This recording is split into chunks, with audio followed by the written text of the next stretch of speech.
Don't you agree? There's absolutely no room for her parents to express sincere doubts or concerns. Now, I'm not saying the father should have like jumped up and flipped the table and says, "You're not doing this," and like screamed at her or any nonsense like that, but there has to be room for him to exist, to be a real person with his own emotional process and concerns. The way that the daughter went about it was that there was absolutely no room for his internal experience. There's absolutely no room available to him was to sign his name on the dotted line at the end of the contract saying, "Yes, I approve, I agree." But it could have been so different. Imagine if this presentation wasn't a loyalty test. Maybe she actually valued her mother and her father and she was open to a discussion and she genuinely wanted to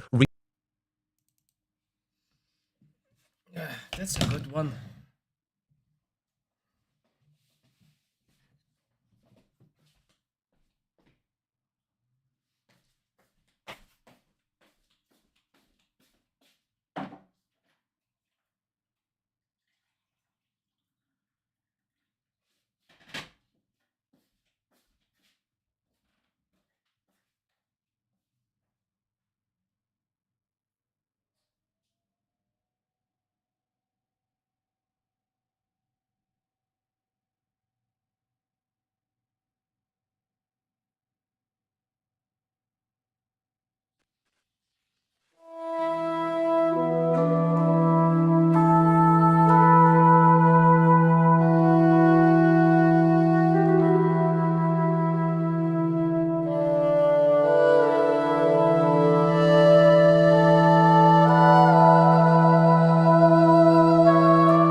What's up? What's up with fire?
Damn, I hate this map.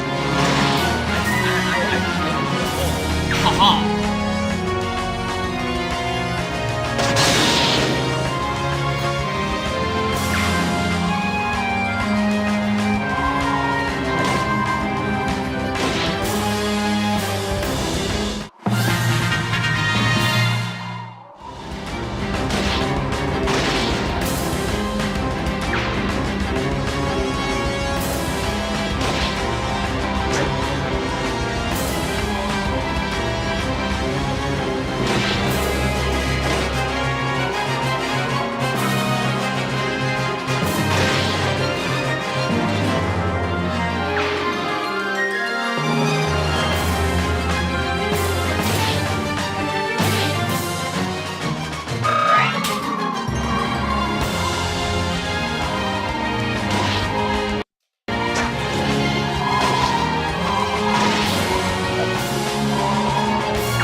One turn. You know what?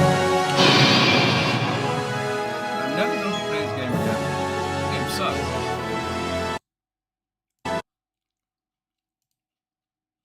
This game truly sucks.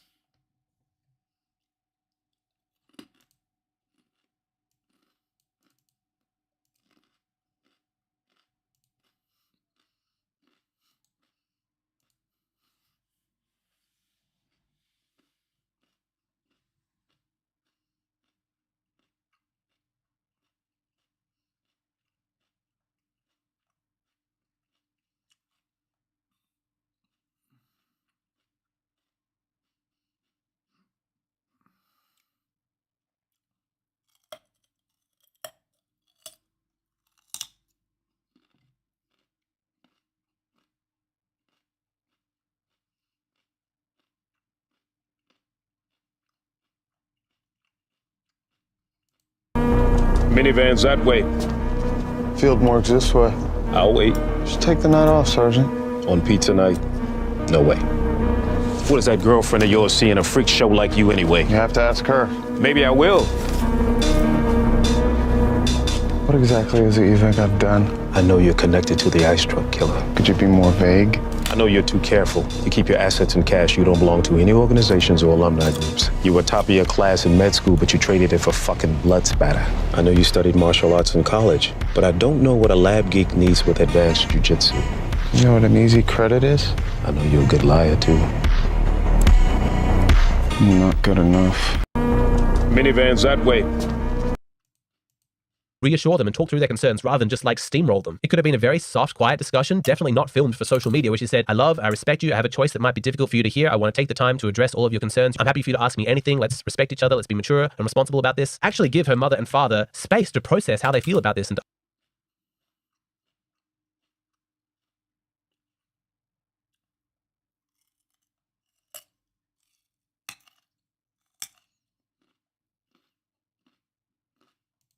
Who is the best heavyweight mixed martial artist on planet Earth? I claim that title. John might, for me, be the best fighter overall. I personally cannot classify him as a best heavyweight. Come on, man. He is established as a fighter, but not as a heavyweight. That's my take. Who is the best heavyweight mixed?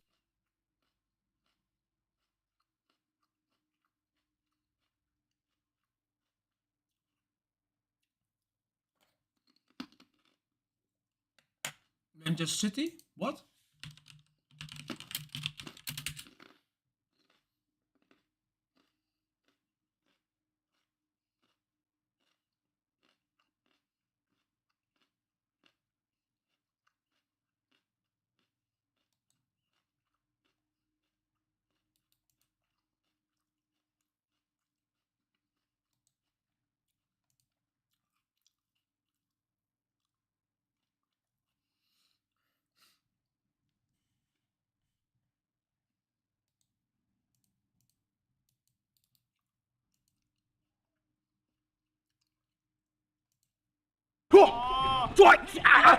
On the most. I think this is what my body's been missing while I've been away. So. Into the trust.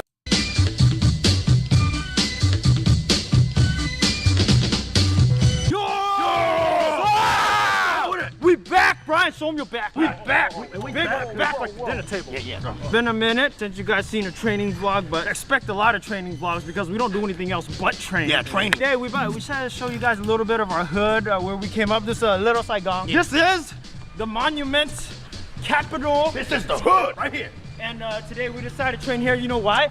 Because the god of war, Nguyen. Nguyen right there? Quan Công.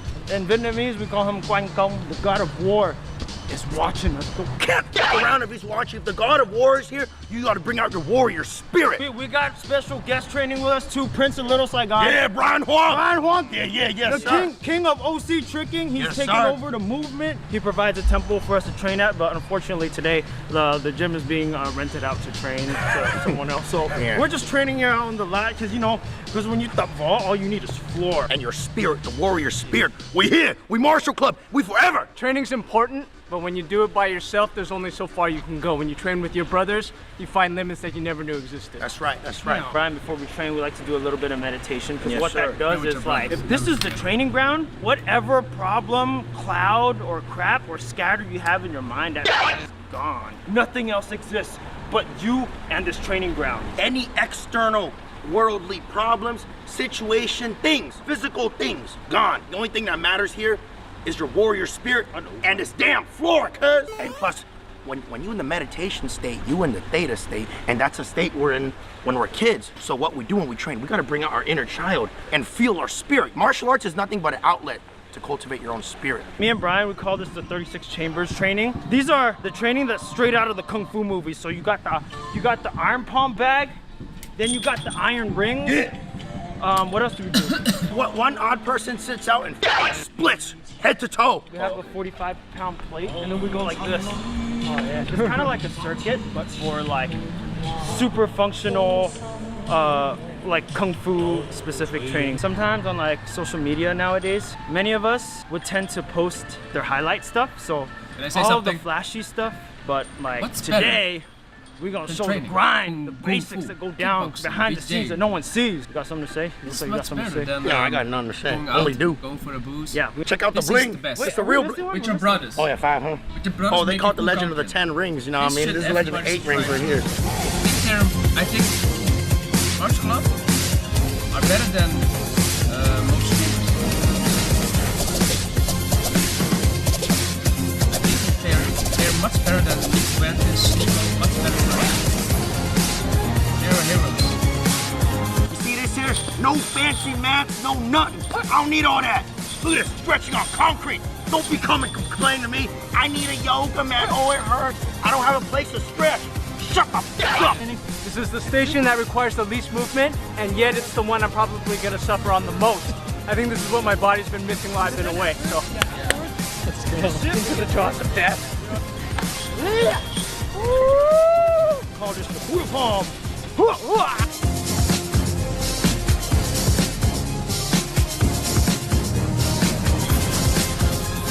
Go grind, fucking learn. Let's go.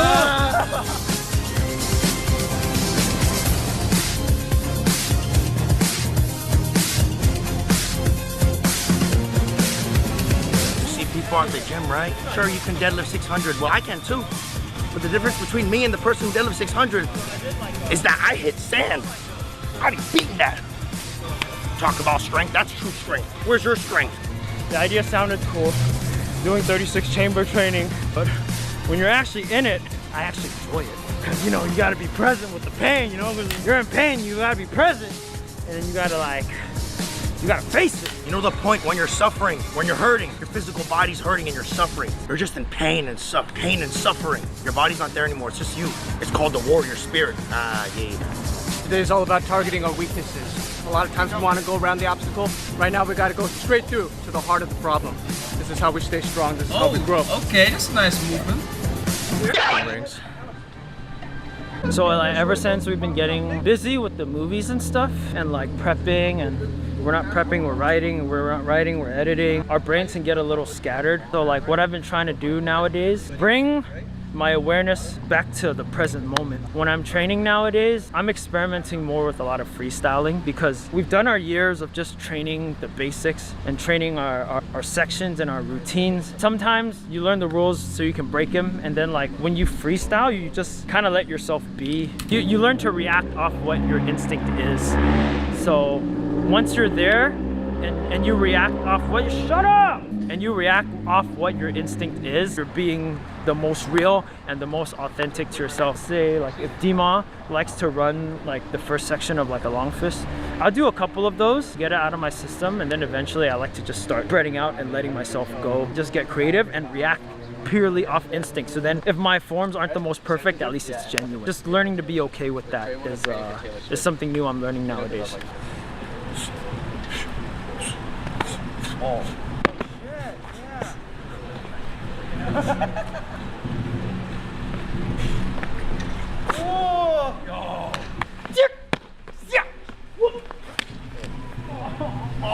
Dial. Beat him while he's down. Who's watching? Whoa!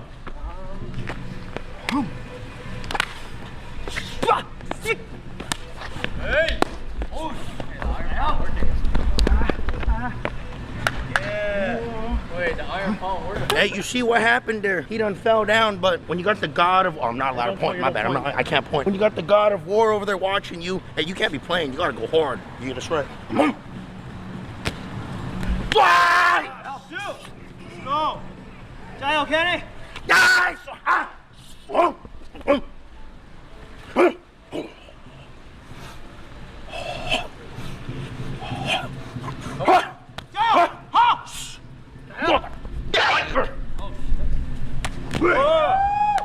He got no shoes on. The dogs are out. Hey.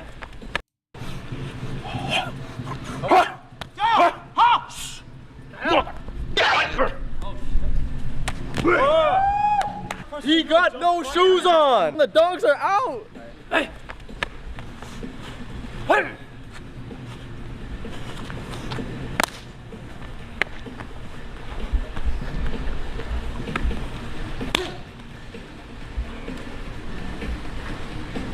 Oh. Beautiful, man. Really beautiful. Hey, let's go. Jail.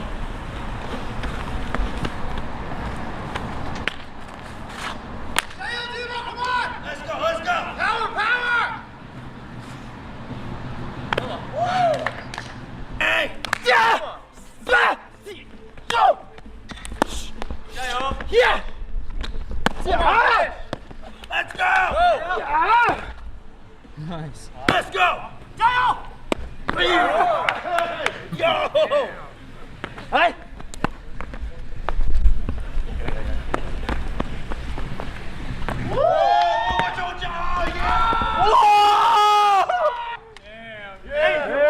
Before my eyes, bro. Yo, that's called adapting, cuz that's martial arts. We dancing between life and death, yo. Oh my gosh, that was crazy, dude. That's air awareness. That's years and years of air awareness. I saw it. He tricks a lot, so he like knows when he's in the air. Also, He knows where he is. Damn. Hey. Nice.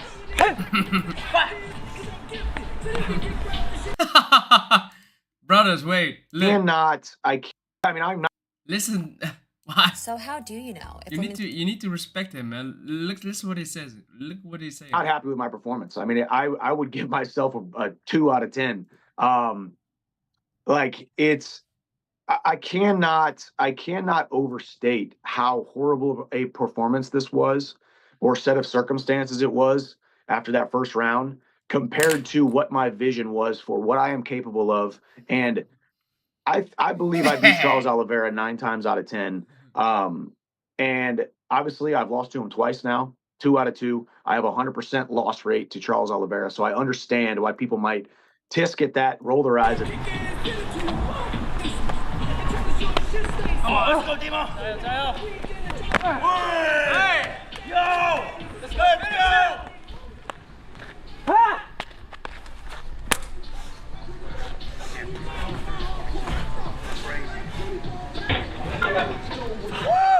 Ah!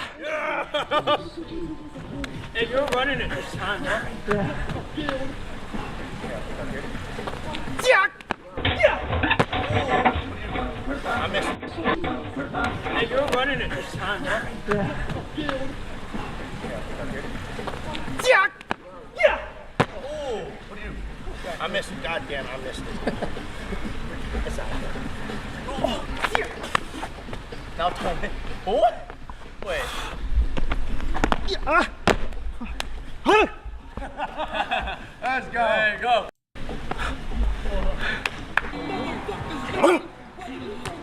Yes! Yes! Die! Joy! Oh! Hey! Stay up, Brian. Go, Brian. Hey! Oh! Let's go! Let's go! Go, Brian!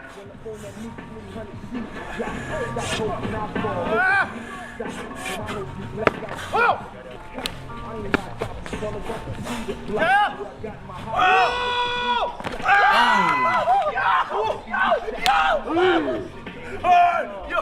dude, we're hard as fuck. Dude, I was high as fuck. Why was that? I was like this. Why was that high as fuck? I was like head height, bro. Oh, my Air Jordan. Yeah! Okay. Yeah! Hit him! Let's go! Hey! Stop!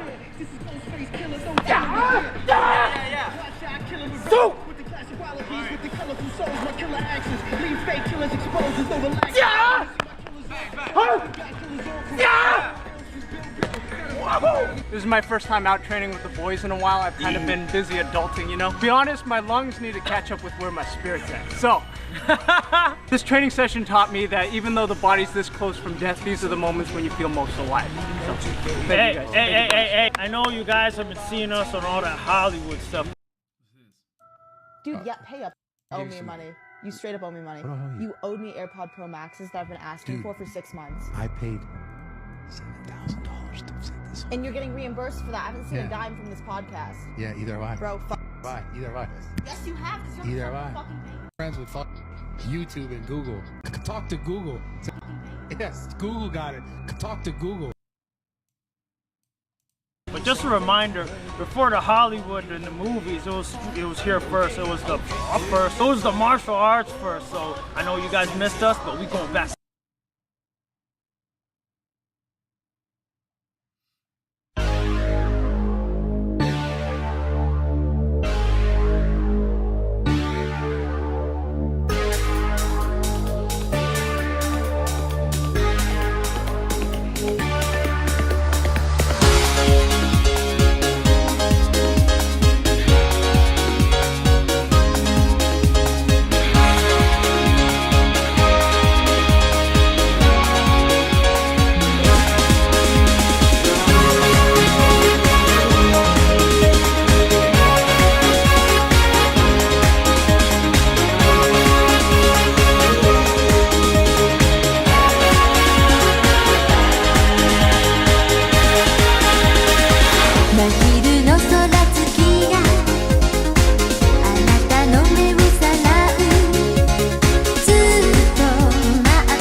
It's a bar. Actually, it's not just a bar, genius. This is one of the big man's constructs. I'd know his work anywhere. We were besties, you know. Well, I wouldn't exactly say. This is some kind of punishment, isn't it? For my sins. A limbo where I get to spend eternity in a crappy bar with a hack writer.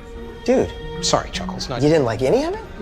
Still, it doesn't justify you burning one of my books, though. What are you talking about? Tall Tales. You were monologuing to Castiel and you threw one in the fire.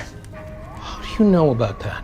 Oh, I'm sorry. I always forget. People can't see me unless I want them to see me.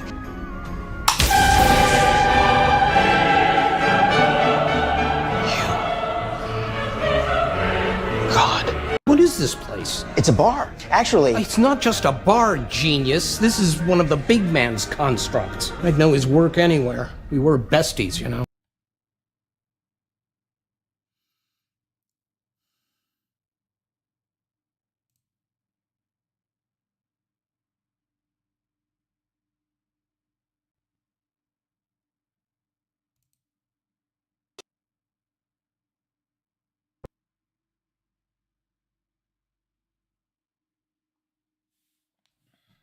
Hey guys, welcome to part 2 of how Chuck Norris dominated the 1980s. In part 1, in the previous installment, linked below, or you could check the link at the end of this video, I talked about how Chuck Norris started off the decade with a bang, started in 1980 with The Octagon, and in 1983 he had Lone Wolf McQuade. So in the span of 3 years, he took down a terrorist organization, took down a drug trafficking ring, took down a scientifically altered, indestructible serial killer, and he took down David Carradine. But that was just the warm-up of what Chuck Norris would accomplish during the 1980s. So now we're in 1984, with Missing in Action. With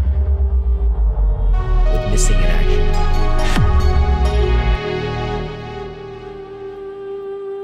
The movie revolves around an unauthorized rescue of POWs who were trapped in Vietnam after the war.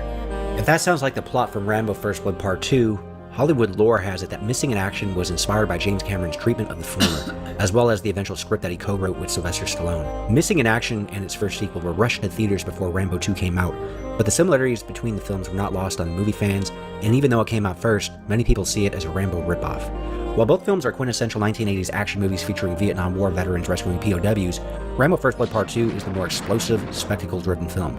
With a deeper exploration of the psychological consequences of war, in contrast, Missing in Action is more straightforward, focusing on patriotism and justice, and it offers a slightly more grounded approach to its action. Both films had a lasting impact on the action genre and helped to define their respective stars, Chuck Norris and Sylvester Stallone, as icons of 1980s action cinema. In Missing in Action, Norris plays Colonel James Braddock, an American officer who spent 7 years in North Vietnamese POW camp, then escaped 10 years ago.